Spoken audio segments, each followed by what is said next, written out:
Everyone, today for our daily leveled read aloud, we're going to be reading The Fox and the Crow.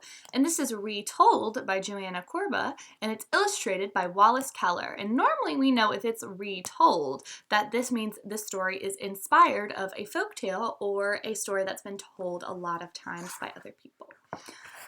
So we start reading is, will the sly fox trick the crow? As you read, predict what might happen in this fable.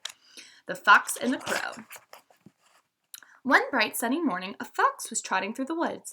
He was hungry and on the lookout for food. Above him in the branches of the tree, he happened to notice a crow. The fox was not about to try to catch the speedy crow. No, this bird did not interest him.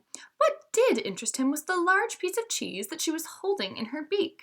Now that could make a tasty morning treat, thought the fox. I believe my search for breakfast is ended. The fox sat down under the branch and smiled up at the crow. She looked down at him with her hard, bright eyes. The crow was determined not to be friendly to this grinning fool. She knew all about foxes and their sly tricks. I'm sorry for staring, said the fox, but I couldn't help notice your sleek and shiny feathers and how graceful your wings are. Surely you must be the most beautiful bird in the forest. The crow blinked and cocked her head to one side.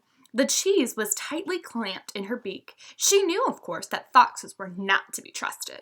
Still, no one had ever told her such things to her before. She could not help but hoping this fox would say more nice things to her. Oh, most beautiful crow, said the fox, how are you this wonderful morning? He waited quietly for her to speak, eyeing the tasty yellow chunk in her beak. The crow moved around on her branch and cocked her head to the other side, but she did not speak, she did not lose her grip on the cheese. Can this wonderful creature be shy? Asked the fox. He pretended to be speaking to the trees in the forest. Is she afraid to speak to someone who admires her? How silly! Anyone who is as lovely as she must have a lovely voice as well. I do wish I could hear such an enchanting voice. The fox sighed and shook his head.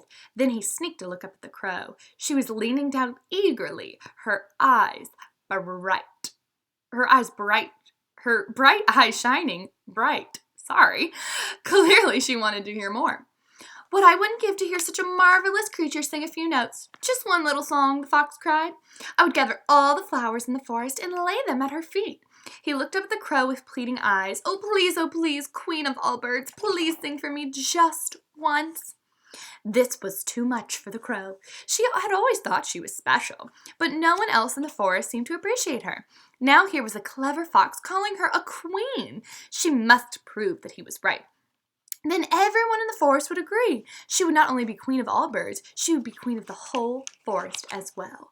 Stop right here and pause the video. I want you to make a prediction. Remember, we're guessing what's going to happen next based on what we've already read in the book. So pause this video and make a prediction on what you think is going to happen next.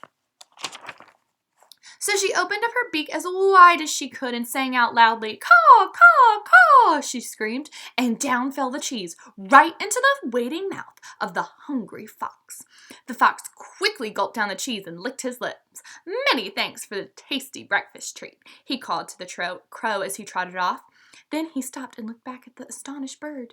You do indeed have quite a voice, the fox said, quite a loud and squawky voice as a matter of fact, but what you don't have is brains. He left behind a hungry but wiser crow.